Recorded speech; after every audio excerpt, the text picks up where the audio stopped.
All right, well, welcome back, guys, to another About Teams video.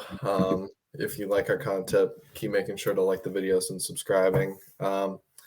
Pretty much, though, today's agenda, we're going to be recapping our predictions last week, where me and Colin stand in the head-to-head battle, and then break down next week's games, and then have a little bit of, who is really the MVP, and just about the MVP award in general.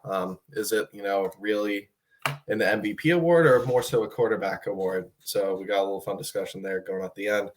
But I guess we'll recap with, I guess, the triple header on Saturday.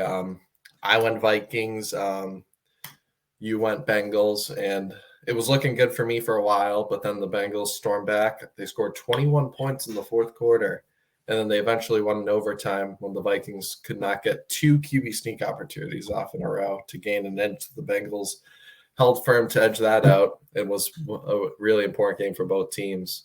My opinion was, Vikings, both teams playing with backups. The Vikings quarterback made some really weird throws. The interception to the ground that the defensive lineman picked off, I was like really frustrated. But, at the end of the day, I would probably be a little bit more mad if Kirk was in it. But at this point, I kind of know where our season stands. Just kind of a mediocre team now. But I will say, the one positive I guess I can take away from this as a Vikings fan is was seeing Jefferson and Addison on the field together, because I think what makes Jefferson so great is when, even if, he isn't getting like 100+ yards, I think he had like 85 or something, which is like an all right game for him. But his ability to draw those double teams and leave people like Jordan Addison and TJ Hawkinson open. It was great to see Addison pop up for, I think it was like 111 yards and a couple touchdowns. So just his performance as a rookie has been great. But otherwise, it was a great prediction from you. Bengals came back, and T. Higgins with that crazy Moss catch. I don't know if you have anything else to add on to that game. That was a fun one. Jake Browning steroid test, They're like, yeah, that was interesting. That was weird. I thought that was weird. That's how they do, though, when people are performing. That was funny. He's not like ripped, like. Yeah, a little bit weird. I know they sometimes do that in baseball, but it was a good revenge game for Jake Browning. Baseball has a history of steroids, though. I feel like football is a little different, especially for quarterbacks. Like, you don't see, like, you what Peyton Manning had an HGH incident. Yeah, that's about it, though. I agreed. Yeah. So, it was a good game. Jake Browning, revenge game, former practice squad member of the Vikings. Really good to see. He said should have never cut me, right? Yeah. Even though, Jake Browning, let's calm down a little bit. Let's see if you can get into the playoffs. But great game by you. And then we were both wrong on the next one. I think we both took the Steelers over the Colts. Steelers are in free fall mode.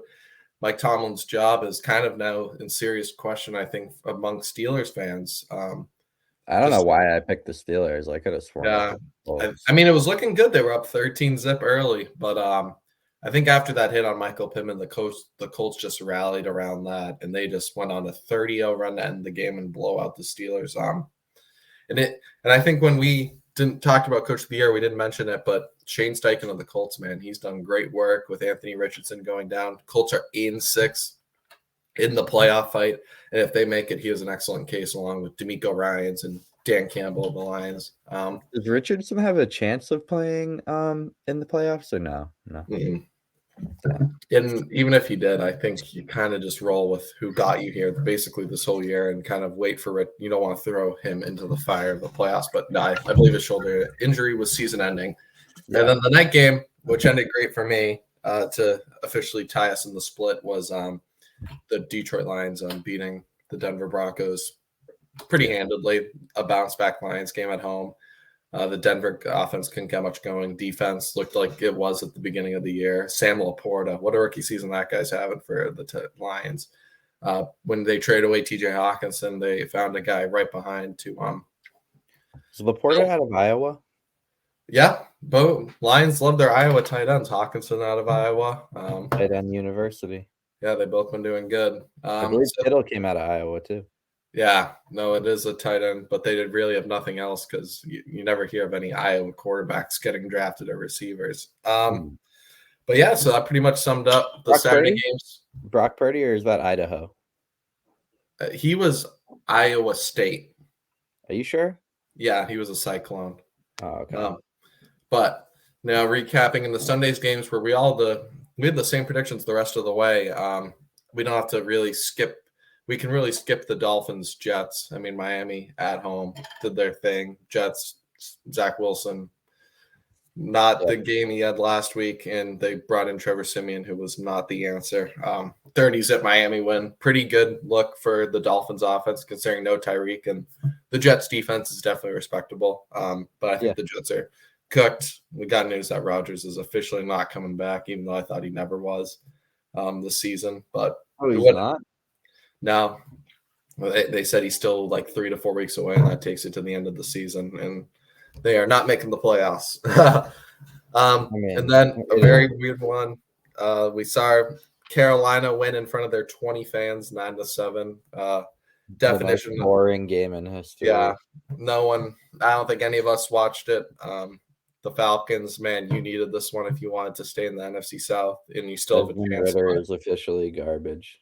It was awful. But the Panthers, I guess, get your second win. So congratulations to you guys. The Cleveland Browns came back against the Bears. It was a little bit of a scare there, but at the end, the Bears still had a chance. Darnell Mooney had the Hail Mary in his hand, could not come down with it. So the Bears were sitting at 5-8, could have been 6-8 on a heat streak to maybe sneak into the playoffs, but I think this loss kind of officially eliminates their hopes to bed and raises some serious questions on what they will do with that number 1 overall pick, as long as it is Carolina's. And then moving in, we were both right on this, taking Tampa Bay over Green Bay. Have a great game from Baker Mayfield, 4 touchdowns. Killed it. Just was amazing. Buccaneers dominated the Packers on offense. The Jordan Love had a decent game, but they couldn't get anything going really in the second half and in the fourth quarter. So Buccaneers, big win.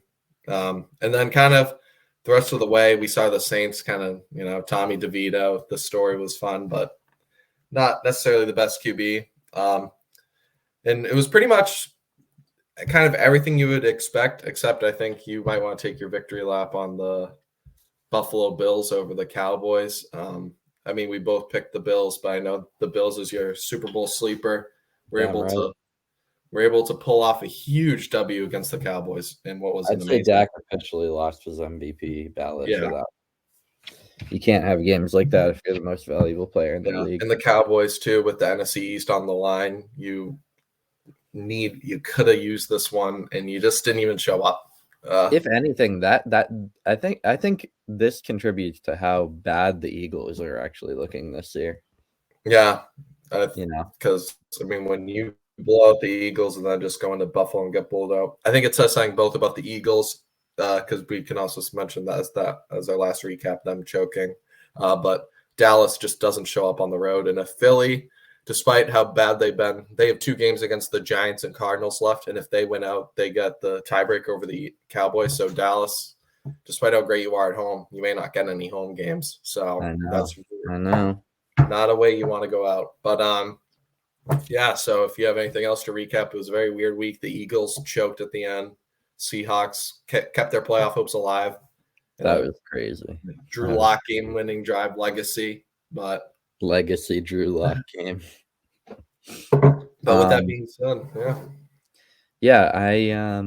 think it's just an interesting year, honestly, like with all the injuries and all the different, like, you can't really predict the win. It's kind of weird that like a team like the Eagles, who was so dominant last year, just can't even, and I think in general, like, who have they even lost? Like, I feel like they've only added, like, they added Swift. I feel like they've only gotten upgrades, and they're just not playing well. I think this is where coaching comes in, because you see what Shane Steichen's doing with the Colts with Gardner Minshew. They're still a top 10 offense, and I think it's points or yards, maybe both.